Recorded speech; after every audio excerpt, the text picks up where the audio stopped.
সরকার দেখা গেছে অনেক জায়গায় বিরোধী পক্ষ তৈরি করেছে, অনেককে নিজের পক্ষে নিয়ে আনার চেষ্টা করেছে, পপুলিস্ট আচরণ করেছে এবং অনেক জায়গায় হচ্ছে মবকেও উস্কে দিয়েছে, মবকে ফ্যাসিলিটেট করেছে। জুলাই অভ্যুত্থানে আন্দোলন করেছে, অভ্যুত্থানে জীবন দিয়ে হচ্ছে লড়াই করেছে। এরকম বহু জনগণের মধ্যে কিন্তু একই চিন্তা যে এই দেশটা তো আসলে ঠিক করতে হবে, এই দেশটা তো ঠিক দিয়ে যাচ্ছে না। দর্শক আমন্ত্রণ, নাগরিকের বিশেষ আয়োজন বলা না বলাই। আপনাদের সাথে আছি আমি মুনিয়া জুথি। স্টুডিওতে আজকে আমাদের সাথে আলোচনায় উপস্থিত হয়েছেন বৈষম্য বিরোধী ছাত্র আন্দোলনের মুখপাত্র উমামা ফাতেমা। উমামা, আপনাকে আমন্ত্রণ আমাদের স্টুডিওতে। একটু জানতে চাইবো, স্বপ্ন আর বাস্তবতার ফারাক কতটুকু? ধন্যবাদ আপনাকে, আমাকে আপনি নাগর টিভি প্রোগ্রামটিতে দাওয়াত দেওয়ার জন্য। স্বপ্ন আর বাস্তবতার ফারাক তো সবসময়ই থাকে। আসলে আমরা তো স্বপ্ন দেখতে পারি অনেক দূর পর্যন্ত, এবং স্বপ্নই কিন্তু আসলে আমাদেরকে ভবিষ্যতের দিকে নিয়ে যায়। তবে যখন সিদ্ধান্তটা নিতে হয় তখন কিন্তু বাস্তবতার নিরিখে নিতে হয়। এটাই তো স্বাভাবিকভাবেই গত অভ্যুত্থান পরবর্তী সময়ে অনেক নতুন বাস্তবতার সম্মুখীন আমরা হয়েছি। আমরা তো কখনো আসলে দেশের একটা গভর্নমেন্ট উল্টে পাল্টে যেতে দেখিনি। এটা সবার জন্যই, আমাদের দেশের জনগণের জন্য একটা প্রথম অভিজ্ঞতা। তো বলা যায় যে হয়তো নাগরিক হিসেবেও আমাদের অনেক ধরনের অভিজ্ঞতা হয়েছে। স্বাভাবিক, এখানে স্বপ্ন আর বাস্তবতার মধ্যে ফারাক অনেকখানি। আন্দোলনের আগে আসলে কিরকম বাংলাদেশ চাইতেন, বা যে বাংলাদেশের স্বপ্নটা আপনারা দেখেছিলেন, যার প্রেক্ষিতে আপনারা জুলাই বিপ্লবটা আনলেন, সেই স্বপ্নটা কতটুকু বাস্তবায়িত হয়েছে? এখানে আসলে স্বপ্ন কতটুকু বাস্তবায়িত হয়েছে এইটার থেকেও আমরা আসলে কতটুকু অগ্রসর হয়েছি এই পথে, আমার কাছে এটা বেশি গুরুত্বপূর্ণ মনে হয়। কারণ আমি আশা করি না যে এই বেশ 1.5 বছরের মধ্যে অনেক কিছু হয়ে যাবে। যেটা এক্সপেক্ট করেছিলাম যে আমরা একটা সিস্টেমের মধ্যে ঢুকবো, আমরা একটা প্রসিডিংসের মধ্যে থাকবো, যেটা আগামী দিনের যদি কোনো ইলেক্টেড গভর্নমেন্ট আসে তাহলে ইলেক্টেড গভর্নমেন্ট সবসময় একটা অ্যাকাউন্টেবিলিটির মধ্যে থাকবে, এবং এই অন্তর্বর্তীকালীন সরকার যে প্রসেসের মধ্যে দেশটাকে ঠেলে দিবে সেই সিস্টেমের মধ্যে নতুন গভর্নমেন্টকে চলতে বাধ্য হতে হবে। এটা হচ্ছে মূলত আমাদের একটা কি বলা যায়, কালেকটিভ একটা অ্যাসেসমেন্ট জনগণের মধ্যে ছিল। জুলাই আগস্ট অভ্যুত্থানের সময় তো আসলে আমরা চিন্তা করেছিলাম কি, যে বাংলাদেশটা একটা বৈষম্যমুক্ত সমাজ হবে, সবার মধ্যে একটা সমতা থাকবে, সবাই যার যার হক অনুযায়ী হক বুঝে পাবে সরকারের কাছ থেকে। এখন 5 আগস্ট পরবর্তী সময়ে যেভাবে করে আসলে পরিস্থিতিটা গেল, দেশে আইনশৃঙ্খলা বাহিনী কিন্তু সরকারের কোনোভাবে সহযোগিতা করেনি। জনগণ তার নানান ধরনের দাবি দাওয়া নিয়ে রাস্তায় নেমেছে। এই সকল যে পরিবর্তিত পরিস্থিতি, এটা কিন্তু দেশকে আসলে ঠিক স্বাভাবিক বা রাইট ট্র্যাকে উঠতে দিচ্ছেও না। এইটার কিন্তু ইফেক্ট নানান জায়গায় পড়েছে। আবার আইনশৃঙ্খলা পরিস্থিতি স্বাভাবিক না থাকার কারণে এখানে চুরি, ছিনতাই, ডাকাতি এগুলোও অনেক বেশি বেড়ে গিয়েছে। তো দেশে আসলে ওভারঅল যে বর্তমান পরিস্থিতি, বলা যায় যে একটা অভ্যুত্থান পরবর্তী সময়ে একটা অনির্বাচিত সরকার যখন বছরের পর বছর একটা দেশ রুল করে যায়, প্রত্যেকটা ইনস্টিটিউশন করাপ্ট করে যায়, সেই অনির্বাচিত সরকারের পরবর্তী ফল করার পরে দেশের অবস্থা কিন্তু এরকমই হয়। তবে বাংলাদেশের কথা যদি বলি, যেহেতু জনগণ এই অভ্যুত্থানটা করেছে, তাই জনগণের মধ্যে কিন্তু একটা কালেকটিভ কনসাসনেস এখনো পর্যন্ত কাজ করছে, এবং জনগণের একটা বৃহৎ অংশের মধ্যে তারা কিন্তু এখনো পর্যন্ত ঐক্যবদ্ধতা চায়, এবং পলিটিক্যাল পার্টি বলে, অন্তর্বর্তীকালীন সরকার বলি, সকলের মধ্যে একটা ঐক্যবদ্ধ ভাবে যাতে হচ্ছে যে এই অন্তর্বর্তীকালীন সময়টা পার করতে পারে, এই চেষ্টাটা কিন্তু জনগণের মধ্যে আছে। এবং রিসেন্টলি যে আপনি ধর্ষণ বিরোধী আন্দোলনের কথা দেখেন, বিভিন্ন প্ল্যাটফর্ম থেকে যেখানে ধর্ষণ বিরোধী আন্দোলনগুলো এসেছে, বিভিন্ন সামাজিক প্ল্যাটফর্মগুলো কিন্তু রাস্তায় নেমেছে, সবাই কিন্তু একটা কালেকটিভ কনসাসনেসের জায়গা থেকে, যে না, আমার দেশ আমাদেরই আসলে রক্ষা করতে হবে, আমাদেরই এখানে একটা সামাজিক প্রতিরোধ গড়ে তুলতে হবে এবং সরকারকে চাপ দিতে হবে। ওই জায়গা থেকে কিন্তু সবাই রাস্তায় নেমেছে, এবং স্বাভাবিকভাবে আপনি দেখতে পাচ্ছেন যে সরকার কিন্তু এইটার পরবর্তী সময়ে আইনশৃঙ্খলা পরিস্থিতি অনেকখানি আগের তুলনায় তারা চাপ প্রয়োগ করেছে।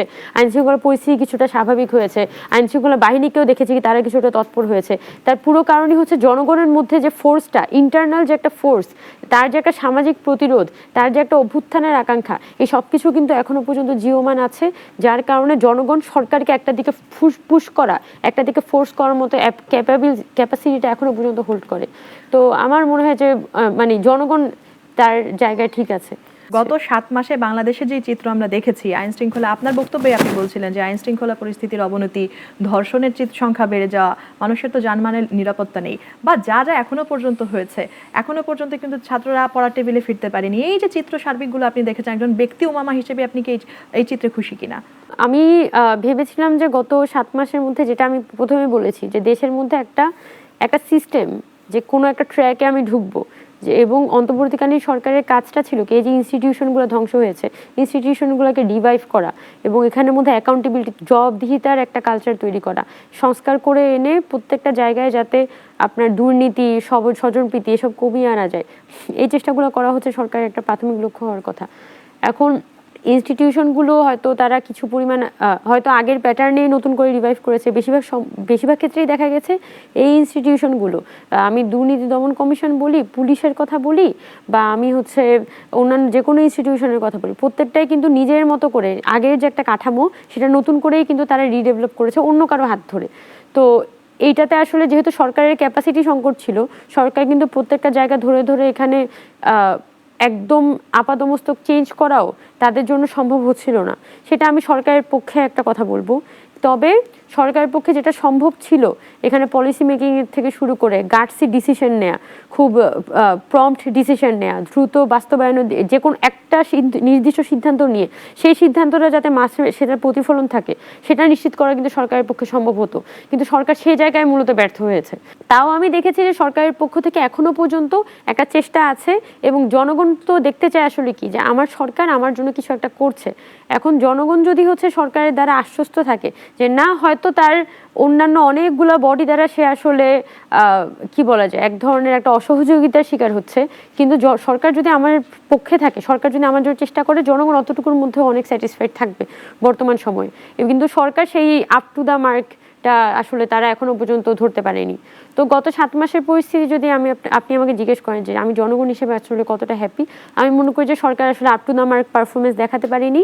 এবং সরকার যদি মনে করে যে দেশকে একটা ট্র্যাকে আনতে হবে, তাহলে তাকে একটা রোড ম্যাপ দিতে হবে যে আগামী যে 7 মাস বা ডিসেম্বরে তারা নির্বাচন দিবে, যদি দেয়, তাহলে তো এখানে তারা আরও 8 মাস 9 মাস এখানে আছে। তো এই সময়টা তারা কীভাবে করে দেশটা পরিচালনা করবে, কোনটা তাদের প্রায়োরিটি থাকবে, সেটার একটা রোড ম্যাপ তারা পুরোপুরি প্রদান করুক এবং সেটার মধ্য দিয়ে তারা নির্বাচনে যাক।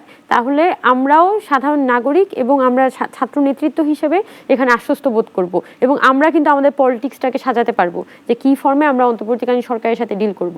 কিন্তু যেভাবে জিনিসগুলো আসলে খুব ছড়ানো ছিটানো পরিস্থিতির মধ্যে চলে গেছে, এখানে গভর্নমেন্টকে ডিল করা, একই সাথে দেশের অভ্যন্তরীণ পরিস্থিতিকে ডিল করা আমাদের সবার জন্য খুব কঠিন হয়ে পড়ছে। এবং এটা কিন্তু, এই পরিস্থিতিটা কিন্তু যে কোনো আমি বলবো যে এক্সট্রিমিস্ট গ্রুপ বা মিলিটারি কু বা যে কোনো ধরনের হচ্ছে যে একটা অন্তর্ঘাতমূলক পরিস্থিতি তৈরির জন্য আসলে খুবই উর্বর একটা সময়। তো আমাদের সকলের সেজন্য ঐক্যবদ্ধ থাকাটা খুব গুরুত্বপূর্ণ, যাতে এই অভ্যুত্থানটা যে এত বড় একটা আকাঙ্ক্ষা তৈরি করেছে এটা যাতে কোনোভাবে ভুল ট্র্যাকে না যায়।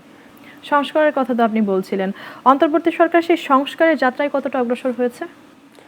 সংস্কারের জন্য তো সরকার একটা জাতীয় ঐক্যমত কমিশন গঠন করেছিল এবং প্রাথমিকভাবে ওনারা একটা মিটিং করেছিল 15 জানুয়ারি, যেখানে সবগুলো দল ছিল। এরপরেও আরেকটা মিটিং ওনারা করেছিল এবং যেটা ওনারা বললো যে সংস্কার করে তারা একটা জুলাই চার্টার ঘোষণা করবে। ওকে, ফাইন, সরকারের যদি হচ্ছে যে মনে করে যে এই প্রত্যেকের সংস্কার কমিশনের রিপোর্টের ভিত্তিতে সকলকে সাথে নিয়ে ওনারা একটা প্রপার সংস্কারের দিকে আগাবে, এগিয়ে একটা জুলাই চার্টার ঘোষণা করবে, এটাও যথেষ্ট সরকারের পক্ষ থেকে একটা ভালো ডিসিশন। কিন্তু সরকারের তো এই কাজটা করতে হবে, সরকারের তো নিয়মিত বৈঠকটা দেখাতে হবে যে আমি প্রত্যেকটা অথরিটির সাথে আমি বৈঠক করছি, প্রত্যেকটা স্টেক হোল্ডারদের সাথে আমি বৈঠক করছি এবং আমরা একটা ট্র্যাকে আগাচ্ছি। যখন গভর্নমেন্ট একটা প্রপার ট্র্যাকে হচ্ছে সব কিছুকে আনতে পারবে এবং সংস্কার কার্যক্রমগুলো নিয়ে হচ্ছে জনগণের মধ্যে আলাপ আলোচনা হবে, তখন আমি মনে করি যে বর্তমান সংকট অনেকখানি কেটে যাবে এবং আমরা সবাই আবার রিফোকাসড হতে পারবো পুরো পরিস্থিতির উপর। যেমন আমাদের নারী সংস্কার কমিশনের রিপোর্ট কিন্তু এখনো পর্যন্ত আসেনি, স্বাস্থ্য সংস্কার কমিশনের রিপোর্ট আসেনি, অনেকগুলো বেশিরভাগ সংস্কার কমিশনের রিপোর্ট এখনো পর্যন্ত জমা পড়েনি, 3 মাস কিন্তু বহু আগেই গত হয়েছে। তো সেক্ষেত্রে সবগুলো সংস্কার কমিশনের রিপোর্টই যদি এখনো পর্যন্ত না আসে, তাহলে তারা কখনই বা রিপোর্ট দিবে, কখনই সেটার ভিত্তিতে আলোচনা হবে, আর কখনই বা হচ্ছে যে আমরা রিফরমেশনগুলো দেখতে পারবো। কিন্তু প্রাথমিকভাবে যখন জানুয়ারি মাসে সংবিধান সংস্কার কমিশন, নির্বাচন ব্যবস্থা সংস্কার কমিশন, বিচার বিভাগ সংস্কার কমিশন, পুলিশ সংস্কার কমিশনের রিপোর্ট দেওয়া হয়েছিল, তখন কিন্তু আমাদের হাতে একটা সুযোগ ছিল এই রিপোর্টগুলোর ভিত্তিতে অ্যাসেসমেন্ট করা, রিপোর্টগুলোর ভিত্তিতে আমরা ছাত্র হিসেবে মতামত দেওয়া, পলিটিক্যাল পার্টির মতো করে মতামত দিয়েছে। তার মানে দেশে কিন্তু সংস্কার নিয়ে একটা আলাপ আলোচনা হচ্ছে এবং জনগণের মধ্যে একটা কালেকটিভ কনসিয়াসনেস কিন্তু ছিল। কিন্তু জুলাই থেকে যখন আমরা আস্তে আস্তে দূরে সরে যাওয়া শুরু করেছি, তখন কিন্তু সংস্কার থেকেও আমরা অনেকখানি দূরে সরে যাচ্ছি। এবং আমাদের কিন্তু জনগণের একটা প্রাথমিক কনসার্নই হয়ে গেছে দ্রব্যমূল্যের ঊর্ধ্বগতি আর হচ্ছে আপনার আইন শৃঙ্খলা পরিস্থিতি। এখন মামা, তাহলে কি সংস্কার শব্দটি জনগণের কাছে একটি মিথ, নাকি আসলে এর কোনো এটা বাস্তব এই রূপরেখা জায়গা আছে? এটা মিথ বা আপনার ডিফোকাসড হওয়া, যেটাকে আমি বলবো যে আসলে আমাদের লক্ষ্য থেকে ডিফোকাসড হওয়া। এই ফোকাসটা সরে যাওয়ার কারণই হচ্ছে যে সরকার গত যে এত 7 মাস ধরে আছে, সেই 7 মাসে তারা কোনো প্রপার একদম একটা প্রপার কানেক্টিভিটি, প্রপার কথা, এটা কিন্তু তারা জনগণের সাথে ওই কানেকশনটা তারা তৈরি করতে পারেনি। জনগণের ম্যান্ডেটে আসা একটি সরকার কেন পারলো না বলে আপনার মনে হয়? পারলো না কারণ এখানে তো প্রচুর স্টেক হোল্ডার আছে। আর আমরা যখন একটা রাজনৈতিক সরকারের ক্ষেত্রে দেখি, রাজনৈতিক সরকারের কিন্তু একটা এজেন্ডা থাকে এবং এজেন্ডার ভিত্তিতে কিন্তু তারা তাদের সব পরিকল্পনাগুলো সাজায়। তাদের অনেকগুলো হ্যান্ডেল থাকে, একদম জেলা উপজেলা পর্যায়ে কিন্তু তাদের কর্মী বাহিনী থাকে। সেটার ভিত্তিতে কিন্তু তারা মোটামুটি একটা দেশের মধ্যে কর্ম পরিকল্পনাগুলো ঠিক করে। কিন্তু একটা পলিটিক্যাল গভর্নমেন্টের ক্ষেত্রে যেটা হয়েছে, তার তো রুট লেভেল পর্যন্ত তার সাপোর্ট বেসটা নেই। তো রুট লেভেলগুলো কিন্তু নানানভাবে আসলে পলিটিক্যাল পার্টির হাতে আছে এবং দেশে আসলে একটা দ্বৈত শাসন নীতির পরিস্থিতি, দ্বৈত নাকি ত্রয়ী শাসন নীতি এটাও বলা যায়, যে পলিটিক্যাল পার্টি হচ্ছে মাঠ দখল করে আছে, সচিবালয় হচ্ছে সরকারের হাতে, আর আর্মি হচ্ছে দেশের আইন শৃঙ্খলা পরিস্থিতির মানে একটা বড় পোর্শন তারা, মানে দেখা যায় যে দেশে স্থিরতা বা অস্থিরতা সবকিছুর সাথে সবাই মনে করে যে আর্মি যদি এখানে হেল্প করে তাহলে হচ্ছে সরকার স্থির হবে। তার মানে এখানে মোটামুটি একটা 3-4 ধরনের মানে সরকার একই দেশের মধ্যে বর্তমান আছে। সেটা আসলে এখানে একটা বড় ধরনের পাওয়ার ইমব্যালেন্স তৈরি করেছে গত 7 মাসে। এটা হয়েছে কারণ সরকার প্রাথমিকভাবে আসার পরপরই আমরা কিন্তু যখন বৈষম্যবিরোধী ছাত্র আন্দোলনের পক্ষ থেকে আমরা অক্টোবর মাসে আমাদের আহ্বায়ক কমিটি গঠন করি, তখন কিন্তু আমরা এই কথাটা বলেছিলাম যে সরকারের কাজটা কি, একটা জাতীয় ঐক্যমত্য তৈরি করা।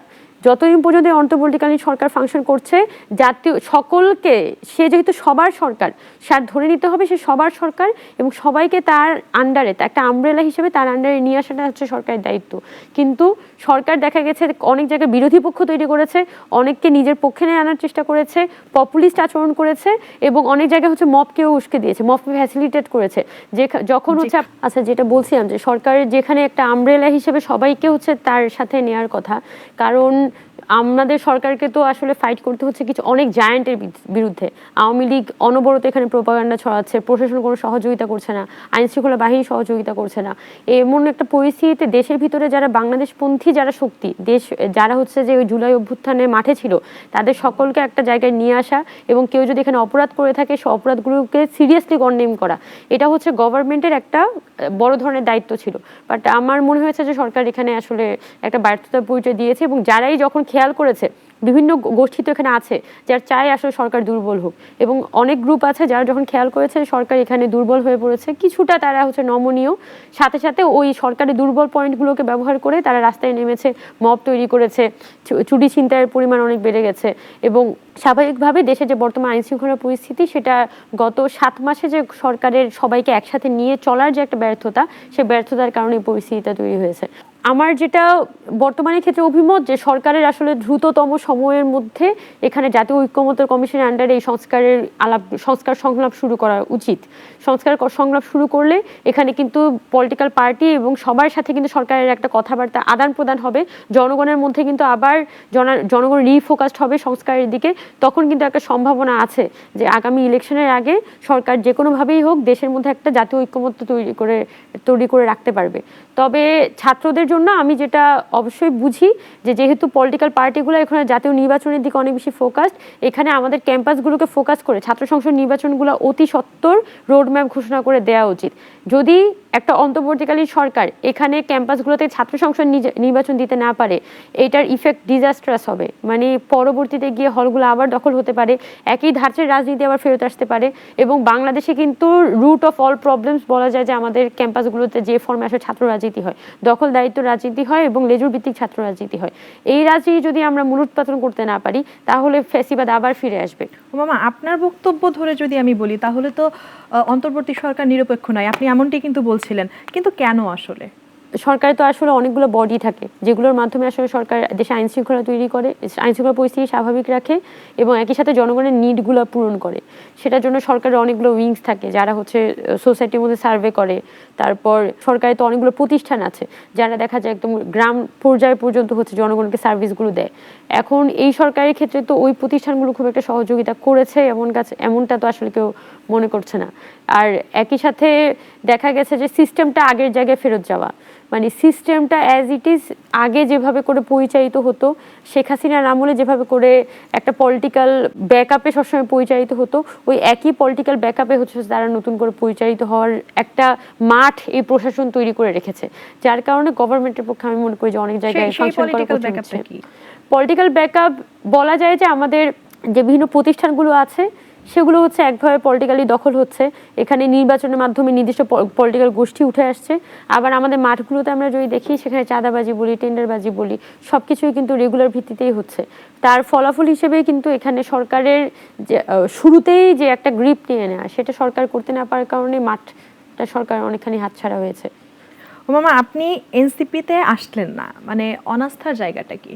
ঠিক অনাস্থার জায়গা বলবো না, এনসিপি যেহেতু একটা নতুন রাজনৈতিক দল, তাদের আসলে কি ভিত্তিতে তারা সামনের পলিটিক্সটা করবে।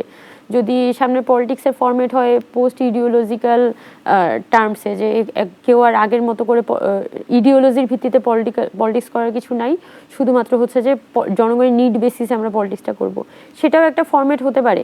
কিন্তু আমাদের যে বর্তমান সমাজ আপনি দেখেন, এখানে কিন্তু সব কিছু এখানে বাজারজাত হয়, মানে এমন একটা পরিস্থিতি।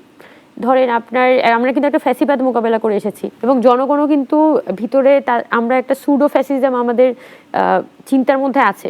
কারণ আমি এই ফ্যাসিবাদের মধ্যে তো আমার জন্ম হয়েছে, আমি ফ্যাসিবাদের মধ্যে বেড়ে উঠেছি, আমি এই ফ্যাসিবাদ প্রতি মুহূর্তে আমি ফ্যাসিজমের মধ্যে ছিলাম, আমার ইনস্টিটিউশনগুলো আমাদেরকে আসলে শোষণ করেছে। এরকম অবস্থায় আমি যদি হচ্ছে একটা পলিটিক্যাল পার্টি ফর্ম করি যার আসলে নিজস্ব কোনো আইডিওলজি নেই, তাহলে কিন্তু এই ধাঁচটা আসলে আমি জানি না বর্তমানের জন্য আসলে কতটা সুইটেবল। এখন হয়তো সামনের দিনে গিয়ে তারা হচ্ছে নিজেদের একটা পাঠাতন তৈরি করবে, যে একটা গঠনতন্ত্র তৈরি করবে, একটা ইশতেহার তৈরি করবে, সেটার ভিত্তিতে তারা তাদের পলিটিক্সটা করবে। কিন্তু আমার কাছে মনে হয়েছে যে এই পলিটিক্যাল পার্টি এই ফরম্যাটে যাওয়াটা, এইটা আসলে খুব আমি যতটুকু আমার পলিটিক্যাল সেন্স কাজ করে ততটুকুর মধ্যে আমি বুঝি যে একটা পলিটিক্যাল পার্টি যদি এই ফর্মে কাজ করে তাহলে হচ্ছে যে এটা খুব বেশি ভালো ফলাফল নিয়ে আসে না। বরং যদি এখানে একটা প্ল্যাটফর্ম থাকে যারা হচ্ছে একটা আমলেলা প্ল্যাটফর্ম, যারা হচ্ছে নিজেরা হয়তো ক্ষমতায় এখনই যাওয়ার ইচ্ছা নেই, তারা যখন হচ্ছে যে সবাইকে নিয়ে হাঁটার একটা চেষ্টা করে, তখন কিন্তু আরেকজনের সাথে পাওয়ার ক্ল্যাশটা আমার হচ্ছে না, অন্য পলিটিক্যাল পার্টির সাথে পাওয়ার ক্ল্যাশটা আমার হচ্ছে না। তখন স্বাভাবিকভাবেই আমার পক্ষে কাজটা আদায় করে আনা অন্য সময় থেকে বেশি সুবিধাজনক। তো সেই জন্য আমার মনে হয় যে বৈষম্যবিধি প্ল্যাটফর্মটা আসলে অনেক বেশি উপযোগী। আমি যদি হচ্ছে এখানে জুলাই অভ্যুত্থানের আকাঙ্ক্ষার কথা বলতে যাই বা আমরা যে ধরনের সংস্কারের কথা বলতে যাই, তাহলে কোনো পলিটিক্যাল পার্টির পক্ষ থেকে বলার থেকে যদি বৈষম্য বা হচ্ছে কোনো অরাজনৈতিক এবং নিরপেক্ষ প্ল্যাটফর্ম থেকে বলা হয়, সেটার ইম্প্যাক্টটা আসলে সোসাইটির মধ্যে বেশি থাকে। তাই আমি হচ্ছে যে এখানে যাওয়াটা খুব প্রেফার করি।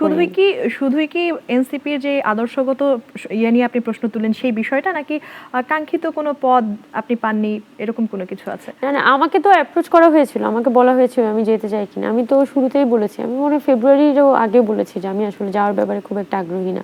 পদ দেওয়ার না দেওয়ার বিষয়টা তো এসেছে আরো পরে। আমি একদম শুরুতেই বলে দিই যে আমি যাওয়ার ব্যাপারে খুব একটা আগ্রহী না, বরং বৈষম্য প্ল্যাটফর্মটাকে গোছানোর ব্যাপারে আমি বেশি আগ্রহী। জুলাই বিপ্লব যখন আসলে সংঘটিত হয় সেই সময় কি আসলে কোনো রাজনৈতিক দল গঠন করার পরিকল্পনা কি আপনাদের মধ্যে ছিল? আমরা নেমেছিলাম সবাই কিন্তু কোটা সংস্কার আন্দোলনের আন্ডারে, যে আমরা কোটাটা আসলে যেভাবে করে 56% কোটা চাপিয়ে দেওয়া হয়েছে সেটাকে আমরা 5% কোটার নিয়ে আসতে চাচ্ছিলাম, আর 95% আমরা হচ্ছে মেধার ভিত্তিতে নিয়োগ চাচ্ছিলাম।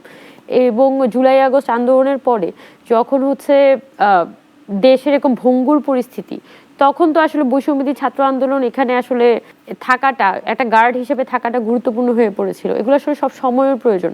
ওই সময়ের প্রয়োজনের পরে যেহেতু আমাদের যারা ভাইরা আছে তারা যেহেতু চাচ্ছে এখানে এখানে একটা পলিটিক্যাল পার্টি ফর্ম করা, এবং জুলাইয়ের একটা স্পিরিট হিসেবে পলিটিক্যাল পার্টি আসা তাদের কাছে উপযোগ্য মনে হয়েছে, সেটা তারা করতে পারে। কিন্তু আমি আসলে যতটুকু আমার খেয়াল আছে যে জুলাই আগস্ট পর্যন্ত এখানে পলিটিক্যাল পার্টির আলাপ আলাদা করে হয়নি। এবং আমি ব্যক্তিগতভাবে এই ধরনের কোনো আলাপের সাথে ছিলাম না। আমি পুরাপুরি হচ্ছে যে এখানে একটা অভ্যুত্থান হচ্ছে, আমার ভাইরা মারা যাচ্ছে রাস্তায়, আমাদের জনগণকে হচ্ছে যে এখানে তার দেশের সরকার গুলি করে মারছে, এই বিষয়গুলো আমরা আসলে নিতে পারিনি। সত্যি কথা, আমরা এই বিষয়গুলো নিতে পারিনি যে এটা তো একটা দেশে হতে পারে না।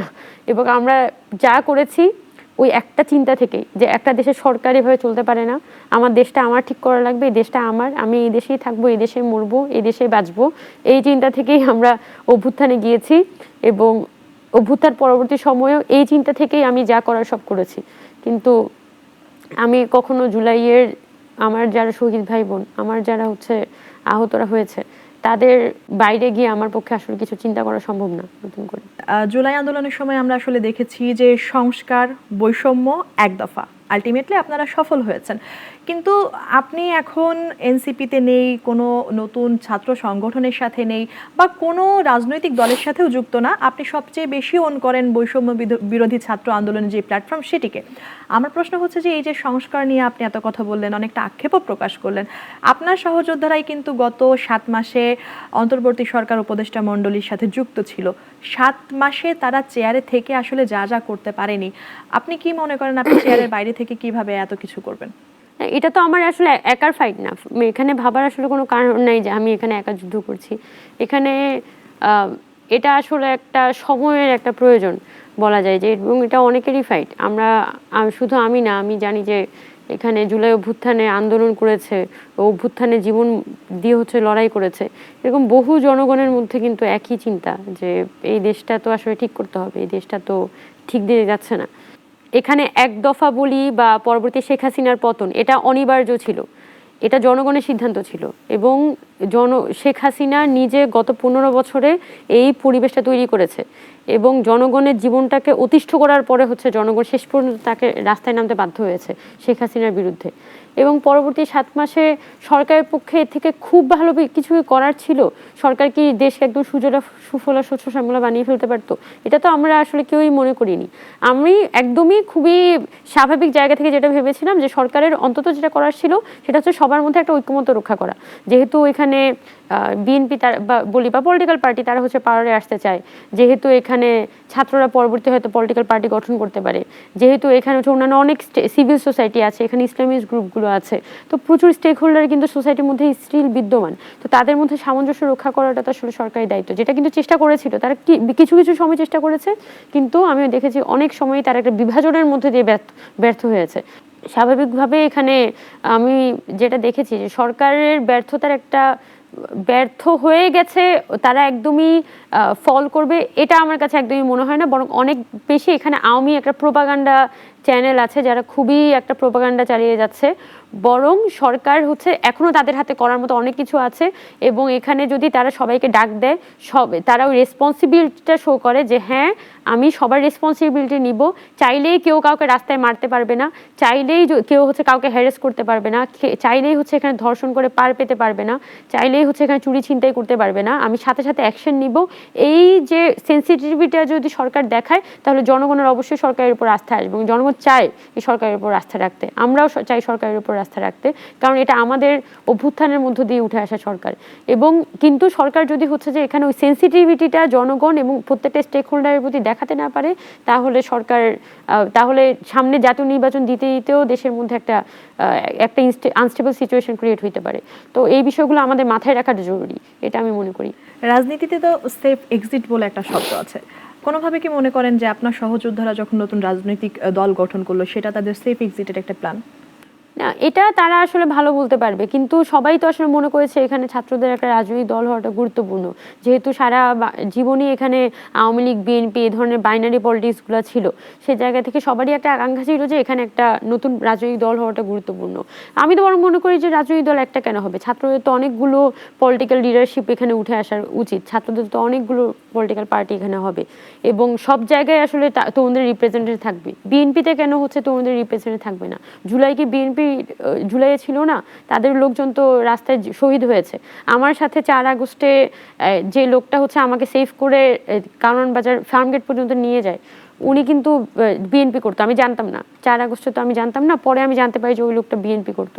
উনি তখন কাউকে বলেননি, কিন্তু এভাবে তো অনেক সাধারণ মানুষও ছিল, পলিটিক্যাল গ্রুপগুলোও ছিল যারা রাস্তায় নেমেছিল। তো তার জুলাই কি তাদের না? তো এই পরিবর্তনগুলো তো আমাদের পলিটিক্যাল কালচারের মধ্যে আসতে হবে। তো শুধুমাত্র যদি আমরা মনে করি যে ছাত্ররাই হচ্ছে যে জুলাইয়ের স্টেক হোল্ডার, জুলাইয়ের অংশীদার, তাইলে আসলে পরিবর্তনটা আসলে পরিবর্তনটা দীর্ঘমেয়াদীভাবে কোনো পরিবর্তন আসবে না, এবং দিন শেষে আমরা আগের সিস্টেমে ফেরত যাব। যে এখন ধরেন 1971 সাল পরবর্তী সময়ে কি হয়েছিল, আওয়ামী লীগ হচ্ছে দেখানোর চেষ্টা করে যে তারা হচ্ছে মুক্তিযুদ্ধের শক্তি, কিন্তু ওই সময় তো মুক্তিযুদ্ধের সময় তো সবাই আসলে মুক্তিযুদ্ধ করেছে। এখানকার যারা কৃষকরা ছিল, যারা একদমই দরিদ্র, তারা কিন্তু হচ্ছে আপনার যুদ্ধে গিয়েছিল। সেই মানুষগুলো কিন্তু আপনার পরবর্তীকালে স্টেকটা হারিয়ে ফেলে। কিন্তু আপনি যদি জুলাইয়ের কথা দেখেন, জুলাই আরো অনেক অনেক অনেক অনেক বেশি হচ্ছে মানুষকে ধারণ করার মতো সক্ষমতা রাখে, আরো বেশি পলিটিক্যাল ফিল্ডগুলোকে ধারণ করার মতো সক্ষমতা রাখে। এটা কিন্তু আমাদের পলিটিক্যাল পার্টিগুলোরও উপলব্ধির বিষয় যে আমাদের যারা শহীদ হয়েছে, সেই শহীদরা তো আমাদের সবার সম্পত্তি। আমাদের যারা আহত হয়েছে তাদেরকে রক্ষা করা তো আমাদের সবারই সম্পত্তি, মানে আমাদের সবারই দায়িত্ব। এইটা যদি আমাদের পলিটিক্যাল পার্টিগুলোও এই রিয়েলাইজেশনের মধ্যে আসে, তাহলে জুলাইকে সবাই আসলে আপহোল্ড করতে পারবে, এবং আওয়ামী লীগকে শুধুমাত্র ওই প্রক্রিয়ার মধ্য দিয়েই ভ্যানিশ করা সম্ভব। আওয়ামী লীগকে শুধুমাত্র সামাজিকভাবে আসলে আওয়ামী লীগ নাই হয়ে গেছে, কিন্তু আওয়ামী লীগ এখনো পলিটিক্যালি নাই হওয়া। যেমনটি বলছিলেন আওয়ামী লীগ এবং মুক্তিযুদ্ধ নিয়ে একই রকম ভাবে বিভিন্ন রাজনৈতিক দলও তো আসলে অভিযোগ করেছে যে 24শে যে জুলাই বিপ্লব হলো, সেই জুলাই বিপ্লবের আদর্শটাকে বা শক্তিটাকে, বিপ্লবটাকে অনেকেই কক্ষিগত করার চেষ্টা করছে, এবং এটা আমার কাছে কিন্তু বৈষম্য বিরোধী ছাত্র আন্দোলন এবং নতুন যে রাজনৈতিক দলের যারা সদস্যরা আছে তাদের দিকেই।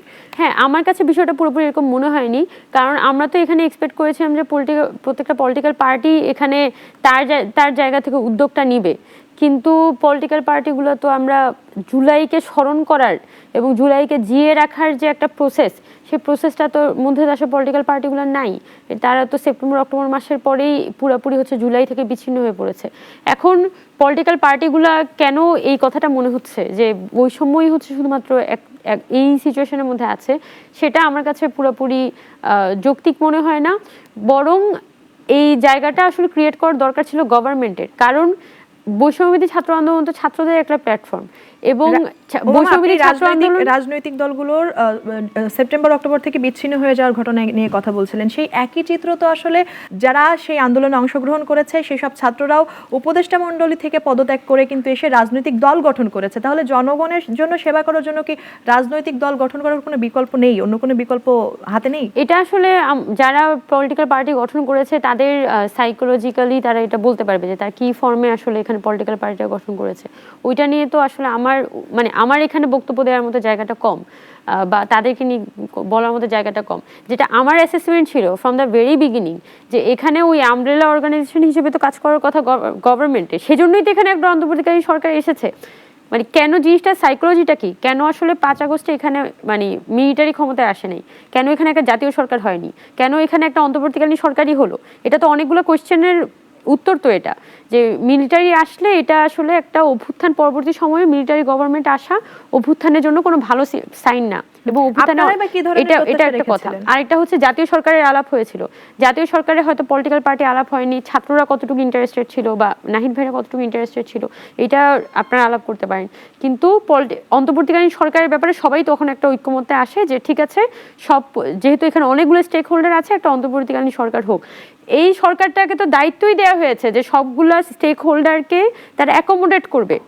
ওই স্টেক হোল্ডারকে অ্যাকোমোডেট করার দায়িত্ব তো শুধুমাত্র বৈষম্যবিরোধী ছাত্র আন্দোলনের না, আমরা তো আর বৈষম্যবিরোধী ছাত্র আন্দোলন প্ল্যাটফর্মটার মধ্যে থেকে 3 জন গভর্নমেন্টে গিয়েছে, বাকি তো এখানে 158 জন সমন্বয়কের মধ্যে 155 জন সমন্বয়ক এখন রয়ে গেছে। তারা তো আর সরকারে যায়নি, তারা অনেকেই হচ্ছে তাদের ক্লাসে ফেরত গেছে, অনেকে আছে যারা হচ্ছে আপনার নতুন যে পলিটিক্যাল ছাত্র সংগঠন হয়েছে বা দলে আছে তাদের সেখানে গেছে। কিন্তু এই যে 158 জন যে বৈষম্যবিরোধী ছাত্র আন্দোলন, এটা আমি শেষ করি, মানে এখানে বৈষম্যবিরোধী ছাত্র আন্দোলন যদি আপনি ধরেন, এই আন্দোলনটা তো মোটামুটি আপনার সবাইকে নিয়ে আসলে হয়েছিল, কিন্তু পলিটিক্যাল পার্টি বা গভর্নমেন্ট কি ফর্মে ডিসিশন নিবে সব জায়গায় তো আসলে আমাদের হস্তক্ষেপ ছিল না।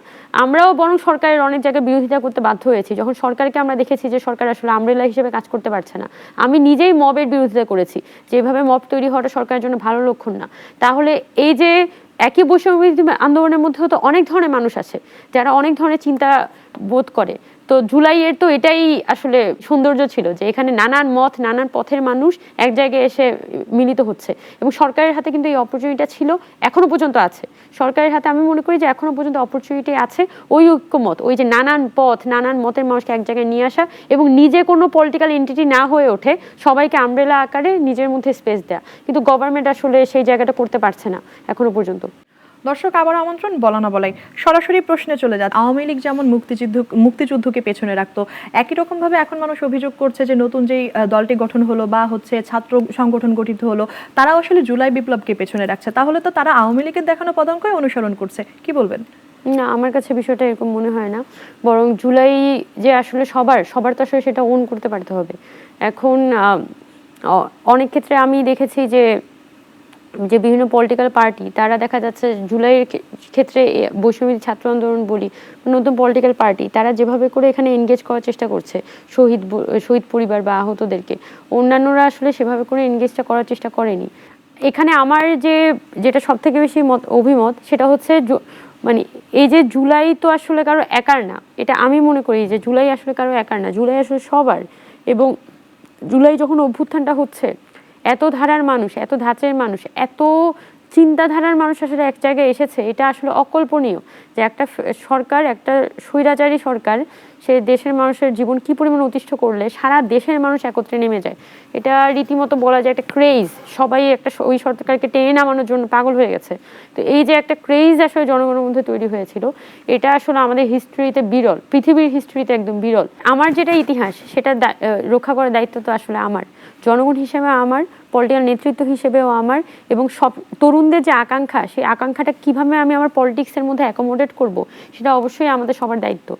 আমি যদি কোনো পলিটিক্যাল পার্টির লিডারশিপ হইতাম, আমি অবশ্যই প্রাথমিকভাবে এটাই চেষ্টা করতাম যে তরুণরা আসলে কী জানতে চাই, জুলাইয়ে মানুষ কেন আসলে নেমেছিল, এই জায়গাগুলো ফাইন্ড আউট করার। কিন্তু আপনি যদি ক্যাম্পাসগুলোর দিকে তাকান, ক্যাম্পাসে তো এখানে ছাত্র রাজনীতি শুরু হওয়ার কথা ছিল জুলাইয়ের একদম যেদিন ক্যাম্পাস বন্ধ হচ্ছে 17 তারিখে, তার আগের দিন রাতে 16 তারিখ রাতের বেলা ঢাকা ইউনিভার্সিটির সবগুলো হলের মধ্যে একসাথে ছাত্র রাজনীতি বন্ধ ঘোষণা করা হয়েছিল। সেটা তো আমাদের জুলাইয়ের প্রথম আমাদের ফাইট ব্যাকটা ছিল। প্রথম ছিল আপনার আবু সাইদ মারা যায় পুলিশের কাছে গুলি খেয়ে, এরপর রাতের বেলা সবগুলো হল ভেকেন্ট হয়, সবগুলো হল থেকে হচ্ছে ছাত্রলীগকে তাড়ানো হয়, এবং প্রথম ছাত্র রাজনীতি বন্ধ ঘোষণা করা হয় ঢাকা বিশ্ববিদ্যালয়ের হলগুলো থেকে। তো এটা তো আমাদের জুলাইয়ের প্রথম হচ্ছে ফাইট ব্যাক ছিল। সেই জুলাইয়ের ফাইট ব্যাকের পরবর্তী রেজাল্ট কি? আমাদের প্রশাসনগুলো কি ছাত্র রাজনীতি বন্ধ? আচ্ছা ঠিক আছে, অনেকে অনেক কথা বলবে যে আচ্ছা বন্ধ করলে এটাই হবে, সেই হবে। বিভিন্ন গণমাধ্যমে প্রকাশিত হয়েছে, জনগণ আক্ষেপ প্রকাশ করেছে যে যারা আসলে ছাত্র রাজনীতি বন্ধের কথা বলেছে তারাই নতুন দল গঠন করেছে। তো স্বাভাবিকভাবে এটা নিয়ে কোশ্চেনটা থাকবে। এখন ছাত্র রাজনীতি তো আমি মনে করি যে এখানে তো একটা বিশাল আলোচনা হওয়া দরকার ছিল। এই জুলাই অভ্যুত্থানের পরে ছাত্র রাজনীতি বাংলাদেশে কি ফরম্যাটে হবে সেটা নিয়ে একটা বিশাল আলোচনা হওয়া দরকার ছিল। আমাদের প্রশাসনগুলো, ছাত্র সংগঠনগুলো, সাধারণ ছাত্ররা যারা আছে সবার মধ্যে একটা সিরিয়াস ডিবেট হওয়া দরকার ছিল, এবং সরকার একটা নির্দিষ্ট জায়গায় যেত, সকলকে সাথে নিয়ে একটা ঐক্যমত্যে পৌঁছাতো। একটা যেরকম জুলাই চার্টারের কথা বলছে, ঠিক একইভাবে ছাত্র রাজনীতি ফরম্যাট নিয়ে সরকার মানে আমাদের ইউনিভার্সিটির প্রশাসনগুলো কম্বাইন্ডলি একটা নির্দেশনা দিত, কি হতো?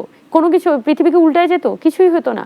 ছাত্ররা সংগঠনগুলো রাজনীতিটা করতে পারতো, আর সাধারণ ছাত্রদের জীবনটাও হচ্ছে যে একটা সিকিউর থাকতো, যে হ্যাঁ আগামীকালকে কোনো ভাইকে ধরে আমার ওই সিটটাতে উঠতে হবে না, আমার পরীক্ষার আগের দিন রাতের বেলা কেউ আমাকে হল থেকে বের করে দিবে না। এই মিনিমাম ইস্যুটা তো হচ্ছে জুলাই অভ্যুত্থান একদম প্রাথমিক ফার্স্ট অ্যান্ড ফরমোস্ট আকাঙ্ক্ষা, যেটাতে এই সরকার হচ্ছে ব্যর্থ হয়েছে, এবং সবাই ব্যর্থ হয়েছে। মানে এই যে ছাত্ররা যে সুরাহা আমরা ক্যাম্পাসগুলোতে করতে পারলাম না, এবং এটা যদি আমরা সামনে গিয়ে না পারি, এটা আমাদেরকে এত ভোগাবে যে জুলাই অভ্যুত্থান কিন্তু এই আমাদের সোসাইটি থেকে নাই হয়ে যাবে। তাই আমি মনে করি যে এই জায়গাটা ধরে সরকারের পক্ষ থেকে কাজ করাটা খুব গুরুত্বপূর্ণ ছিল, এবং সেই জায়গায় তো আমি মনে করি যে পলিটিক্যাল পার্টিগুলো রোলটা প্লে করার মতো স্পেসটা ছিল। পলিটিক্যাল পার্টি তো বলতে পারতো যে ছাত্র রাজনীতি আগের মতো হবে না। তারেক রহমান তো তিনি বলেছিলেন যে হলদের দখলদারিত্ব হবে না, এটা হবে না, সেটা হবে না।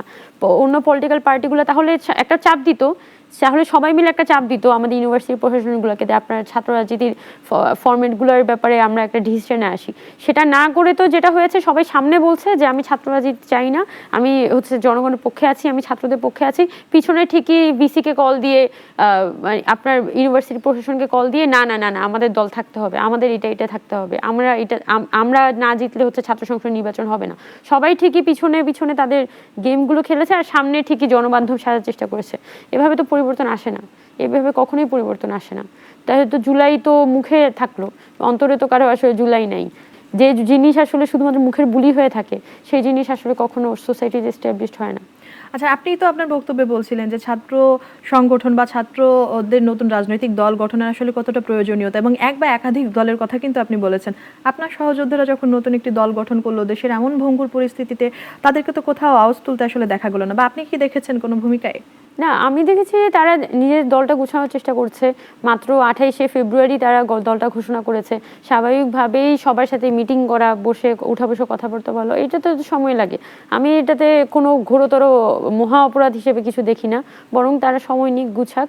আমি সবাই আসলে চাচ্ছে যে এই ছাত্রদের যে দলটা, রাজনৈতিক দলগুলো কি তাহলে জনগণের স্বার্থের ঊর্ধ্বে? না, বিষয়টা তো এরকম না, কিন্তু তারা তো দলটা গঠন করেছেই ধরেন 28শে ফেব্রুয়ারি। এখন পরবর্তীতে তো এই ধর্ষণ নিপীড়নের বিরুদ্ধে তারা একটা প্রোগ্রাম ঘোষণা করলো, সাইবার বুলিং, হ্যারাসমেন্ট, এগুলো নিয়ে তারা একটা প্রোগ্রাম ঘোষণা করলো।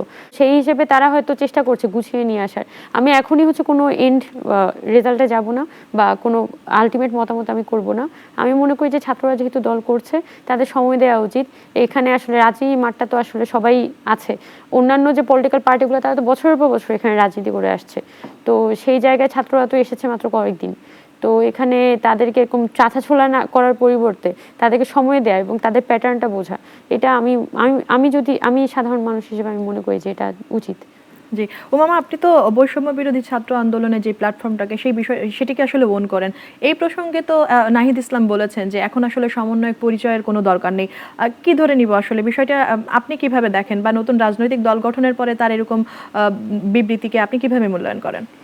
বৈষম্যবিরোধী ছাত্র আন্দোলনের ব্যাপারে নাহিদ ভাই যেটা বলেছিলেন, যে মূলত ওনাকে কোশ্চেন করা হচ্ছে সমন্বয়ক পরিচয়, চাঁদাবাজি, কোশ্চেনগুলো তাকে করা হয়েছিল। তখন সমন্বয়ক পরিচয়ে যে এখানে চাঁদাবাজি করা, এইগুলার তো আজকে আমরা সেপ্টেম্বর মাসেও এই ধরনের অভিযোগগুলো অনবরত শুনে যেতাম, এবং আমাদের কথা ছিল যেগুলো তো আসলে প্রিভেন্ট করতে হবে। এখন বর্তমানে এসে দেখা যাচ্ছে বৈষম্যবিরোধী আহ্বায়ক কমিটি হয়েছে বিভিন্ন জায়গায়। এই আহ্বায়ক কমিটিগুলোর দেখা যাচ্ছে ওরা কিন্তু বৈষম্যবিরোধী ছাত্র আন্দোলনের সাথে অ্যাফিলিয়েটেড। এখন ওই কমিটিগুলোর ব্যাপারে সিদ্ধান্ত নেওয়া ছাড়া আসলে বৈষম্যবিরোধী ছাত্র আন্দোলন প্ল্যাটফর্মটার ব্যাপারে আমরা আলাদা কোনো সিদ্ধান্ত নিতে পারি না। এবং আরেকটা বিষয় হচ্ছে, আমাদের যে কমিটিগুলো হয়েছে, আমাদের বিভিন্ন জেলা পর্যায়ে যারা আন্দোলন করেছে, তাদেরকে তো অবশ্যই এখানে ধরে রাখা, তাদেরকে এক সুতায় বেঁধে রাখাটা গুরুত্বপূর্ণ। স্বাভাবিকভাবে আমি মনে করি যে সকল অংশীদারের পার্টিসিপেশনের ভিত্তিতেই বৈষম্যবিরোধী ছাত্র আন্দোলনের ভবিষ্যৎ এখানে নির্ধারিত হবে। এখানে নাহিদ ভাই যে সমন্বয়ক পরিচয়ের কথা বলছে, সমন্বয়ক পরিচয় অনেকদিন ধরেই আসলে নেই। তো নাহিদ ভাই এই জায়গাটা ঠিক বলেছেন যে সমন্বয়ক পরিচয় তো আসলে নেই। যারা সমন্বয়ক ছিল তারা হয়তো অনেক জায়গায় আহ্বায়ক হয়েছেন বা সেলের সদস্য হয়েছেন, এবং তারা পরবর্তীতে কিন্তু ওই পরিচয়টা বিয়ার করেই আপনার করেছে আর কি। যারা এখন আসলে এক্সিস্ট করে বৈষম্য বিরোধী ছাত্র আন্দোলনে, আপনারা নিজেদেরকে আসলে কিভাবে পরিচয় দিতে? আমরা বৈষম্য বিরোধী ছাত্র আন্দোলনের পরিচয়ই দিই, কারণ আমাদের অনেকে আছে যারা দলে বা ছাত্র সংগঠনে চলে গেছে, তারা এখন দল বা ছাত্র সংগঠনের পরিচয়টা দেয়। আর আমরা যেহেতু কোনো দল বা ছাত্র সংগঠনে যাই নাই, আমরা এই প্ল্যাটফর্মটার অংশ হিসেবেই এই অভ্যুত্থানে ছিলাম, তাই আমরা এই প্ল্যাটফর্মটার নামটা ইউজ করি।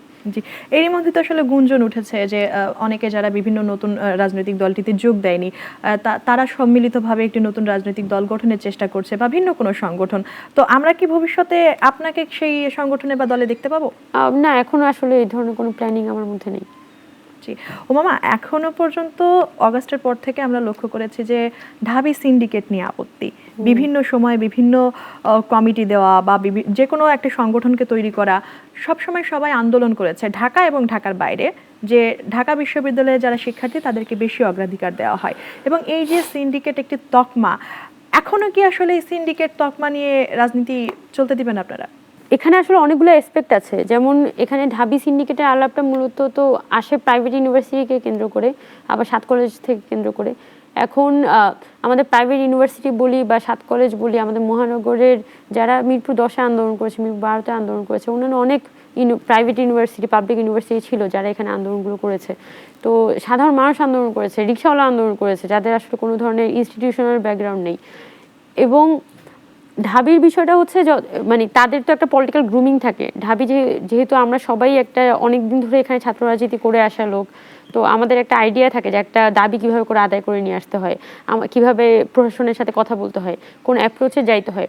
তো আমাদের মধ্যে একটা প্যাটার্ন আছে। আবার আমরা যারা প্রাইভেট ইউনিভার্সিটি স্টুডেন্টদের মধ্যে দেখেছি, যেহেতু তাদের সেমিস্টার সিস্টেম এবং সবসময়ই দেখা যায় একটা পরীক্ষা বা এই একটা পরিস্থিতির মধ্যে থাকতে হয়, তাদের মধ্যে জন্য কিন্তু ফোকাস করাটা কঠিন হয়। আমি শুনবো এখানে তার আগে আপনার ইস্যু শুনবো, কিন্তু তার আগে আমি আপনাকে ছোট্ট একটা ইনফরমেশন দিতে চাই এবং খুব বেশি দূরে যাব না। ঢাকা বিশ্ববিদ্যালয়ের পাশেই জাহাঙ্গীরনগর বা জগন্নাথ বিশ্ববিদ্যালয় রয়েছে। আপনি দেখুন, যখন জুলাই বিপ্লব সংগঠিত হলো তখন কিন্তু শুধু এই দুই বিশ্ববিদ্যালয় না, আমি আপনাকে উদাহরণের জন্য এখন বলছি, তাদের কিন্তু একদম স্বতঃস্ফূর্ত অতপ্রত অংশগ্রহণ ছিল এবং জগন্নাথ বিশ্ববিদ্যালয়ের অনেক শিক্ষার্থী গুলিবিদ্ধ হয়েছে, অনেকে প্রাণ হারিয়েছে। কিন্তু তাদেরকে আসলে কতটুকু মূল্যায়ন করেছে, তাদেরকে কতটুকু মূল্যায়ন করা হয়েছে? না, এটা তো অবশ্যই এখানে একটা কোয়েশ্চেনের বিষয় যে আসলে প্রাইভেট ইউনিভার্সিটি বলি যে আমাদের বিশ্ববিদ্যালয়গুলোর যে ধরনের একটা ভূমিকা ছিল থ্রু আউট দ্য মুভমেন্টের পরে আসলে কতটুকু এটা মূল্যায়িত হয়েছে। আমি যেটা একটু আগে বললাম যে ঢাবির ক্ষেত্রে যেটা হয়, যেটা এটা ন্যাশনাল পলিটিক্সের এখানে একটা হাব হিসেবে কাজ করে। এখানে সবাই সবসময় আসলে খুবই গতির মধ্যে থাকে, রাজনৈতিক পরিবর্তনের সাথে এখানে ছাত্ররা অ্যাকোমোডেট করে। তো স্বাভাবিকভাবে সেটা একটা প্রভাব থাকে। কিন্তু রাজনীতিতে তো আসলে সবাইকেই অ্যাকোমোডেট করতে হবে। এখানে রাজনীতি তো আসলে কোনো একার বিষয় না, রাজনীতি তো কোনো সম্পত্তি না। রাজনীতি তো আসলে সবারই এখানে হক আছে, কারণ যেহেতু সবার জীবনই আসলে রাজনীতির সাথে সম্পর্কিত। তো জুলাই অভ্যুত্থানের পরবর্তী সময়ে আমরা দেখেছি প্রাইভেট স্টুডেন্টরাও কিন্তু তারা এখন পলিটিক্সের সাথে অ্যাফিলিয়েট হতে চায়। নানান স্টুডেন্টদের মধ্যে একটা আকাঙ্ক্ষা তৈরি হয়েছে, সবাইকে এখানে স্পেস করে দেওয়া, সবার হকটাকে বুঝে নেওয়া। এটা আমিও চাই যে এটা হোক এবং এটা গুরুত্বপূর্ণ সব জায়গা থেকেই। জি, একেবারেই সময় সীমিত, কিন্তু অল্প একদম সংক্ষেপে জানতে চাইবো। তার আগে আমি একটু বলতে চাই, সেটা হচ্ছে গতকালকের ঘটনায় আমি সবসময় আপনাকে দেখে এসেছি যে নারীর বিরুদ্ধে যে কোনো ধরনের সহিংসতায় আপনি কিন্তু আওয়াজ তুলেছেন। আপনি ধর্ষণ বিরোধী যে মঞ্চ, সেখানেও হচ্ছে 3 দফা দাবি, 3 দিনের আলটিমেটাম দিয়ে 5 দফা দাবি পেশ করেছেন। গতকালকে যে ঘটনায় সেটি হচ্ছে আলটিমেটলি আমরা দেখেছি যে বিভিন্ন রকমভাবে যারা আসলে ছিল ওখানে তাদেরকে শাহবাগী ট্যাগ দেওয়া হয়েছে এবং একজন স্পেসিফিক মানুষের নাম উল্লেখ করে বলা হয়েছে যে তাকে গ্রেফতারের দাবিতে পাল্টা মাঝরাতে গিয়ে ঢাকা বিশ্ববিদ্যালয় থেকে একটি মিছিল বের করা হয়েছে। এখন প্রশ্ন হচ্ছে যে আন্দোলনের কি কোনো ক্রাইটেরিয়া আছে বা কোনো প্যারামিটার আছে? আমি কি যে কোনো যৌক্তিক আন্দোলন করতে পারি না? আমরা যখন হচ্ছে ধর্ষণ বিরোধী মঞ্চটি গঠন করেছিলাম, তখন মূলত আমাদের ঢাকা বিশ্ববিদ্যালয়ের যে স্টুডেন্টরা তারা যখন রাস্তায় নেমে আসে, তো স্টুডেন্টদের একটা প্ল্যাটফর্ম হিসেবে, ঢাকা বিশ্ববিদ্যালয়ের একটা প্ল্যাটফর্ম হিসেবে আমরা ধর্ষণ বিরোধী মঞ্চটি তখন ঘোষণা করি এবং পরের দিন আমরা একটা মশাল মিছিলও করেছিলাম এই প্ল্যাটফর্ম থেকে এবং আমরা 5 দফা দাবি দিয়েছিলাম। এছাড়াও এর আগে ধর্ষণ ও নিপীড়নের বিরুদ্ধে বাংলাদেশ নামে আরেকটি প্ল্যাটফর্ম ছিল, যারা সারা ঢাকা শহর বলি অন্যান্য বিশ্ববিদ্যালয়গুলোতে তারা কাজ করছিল এবং তারা বিভিন্ন দফা দাবি নিয়ে কাজ করছিল এবং তাদের গতকালকে যখন তারা স্মারকলিপি দিতে যাচ্ছিল তখন তাদের উপরে পুলিশ হামলা করে আপনার হোটেল ইন্টারকন্টিনেন্টালের সামনে। পরবর্তীতে আরেকটা মানে এই ঘটনার প্রতিবাদে আবার এখানে সম্ভবত সিপি বাসদের একটা গ্রুপ, তারা হচ্ছে রাজু ভাস্কর্যের সামনে মানববন্ধন করে এবং সেখানে লাকি আক্তার হচ্ছে বক্তব্য দিচ্ছিল। এই যে ঘটনাগুলো এদিকে যাচ্ছে, জিনিসটা হয়ে গেছে আমাদের এই পুরো বিষয়টার মধ্যে কিন্তু এখানে নারী নিপীড়নের প্রশ্নটা আসলে কাইন্ড অফ আস্তে আস্তে ডিরেইলড হয়ে যাচ্ছে। এখানে আমরা সবাই কিন্তু সম্মিলিতভাবে নেমেছিলাম এখানে নারী নিপীড়নের প্রতিবাদ করার জন্য। এখন গত 15 বছরে আওয়ামী লীগ তো কি একটা মানে লিবারেল মানে নারী স্বাধীনতা থাকবে এই ধরনের একটা ভেগ ধরে হচ্ছে যে আওয়ামী লীগ তার সিভিল সোসাইটিকে সাজাতে চেয়েছে, কিন্তু সে কিন্তু তার সময়ে কিন্তু ধর্ষণের হার অনেক বেশি বেড়েছে। তার মদতপুষ্ট যারা আওয়ামী লীগের লোকজন, আওয়ামী লীগের কাছের লোকজন, তারা যখন কোনো ধর্ষণ করে, তারা যখন কোনো যৌন নিপীড়ন করে, তাদের শিক্ষকরা যখন ডিপার্টমেন্টের ছাত্রীকে যৌন নিপীড়ন করেন, তখন তারা কিন্তু খুব সুন্দর করে পার পেয়ে গেছে এবং গত 15 বছর এটা খুব কমন ফেনোমেনন ছিল। ঢাকা ইউনিভার্সিটিতে প্রচুর এরকম মানে যৌন নিপীড়ন হয়েছে, কিন্তু সেটা হচ্ছে যে আওয়ামী লীগের ছায়াতলে এই মানুষগুলো পার পেয়ে গেছে। এখন গত কিছুদিন ধরে যখন আমরা দেখছি যে এখানে নিপীড়নের বিষয়টা যেভাবে করে সরকারের পক্ষ থেকে গুরুত্ব দেওয়া দরকার ছিল, সরকার সে গুরুত্ব দিচ্ছে না, তখন কিন্তু সারা বাংলাদেশের যত সোশ্যাল অর্গানাইজেশন বলি, তারপর আমাদের ছাত্ররা বলি, সবাই কিন্তু রাস্তায় নেমেছে এবং মানববন্ধন করেছে, স্লোগান দিয়েছে।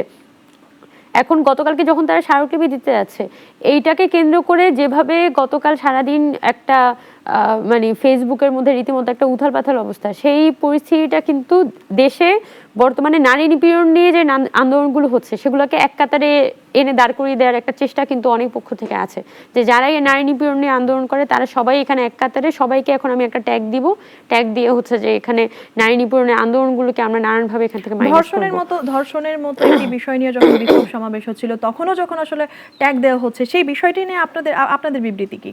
এখানে তারা যেখানে ইন্টারকন্টিনেন্টালের সামনে কেন গিয়েছে, তারাই বা কেন বিক্ষোভ করতে গিয়েছে, কেন পুলিশ হামলা করেছে, এরপর লাকি আক্তার কেন আসলো, এগুলা নিয়ে তো আমাদেরকে আলাদা করে মন্তব্য করার সত্যি বলতে কিছু নেই।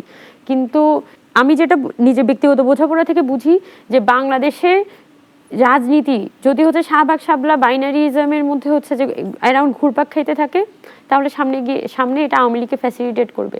কারণ এবং বাইনারি পলিটিক্স সবসময় বাংলাদেশে যে কোনো বাইনারি পলিটিক্স আওয়ামী লীগকে ফ্যাসিলিটেট করে, এবং ওই পলিটিক্সকে ফেরত আসতে যদি আমরা দিই, যে এবং অনেক গ্রুপ এখানে বসে আছে তারা চায় যে শাহবাগ শাপলার বাইনারি পলিটিক্স বাংলাদেশে ফেরত আসুক, এবং সেটার উপর দাঁড়িয়ে আওয়ামী লীগ হচ্ছে পিছন দিয়ে বাংলাদেশে ফেরত আসুক।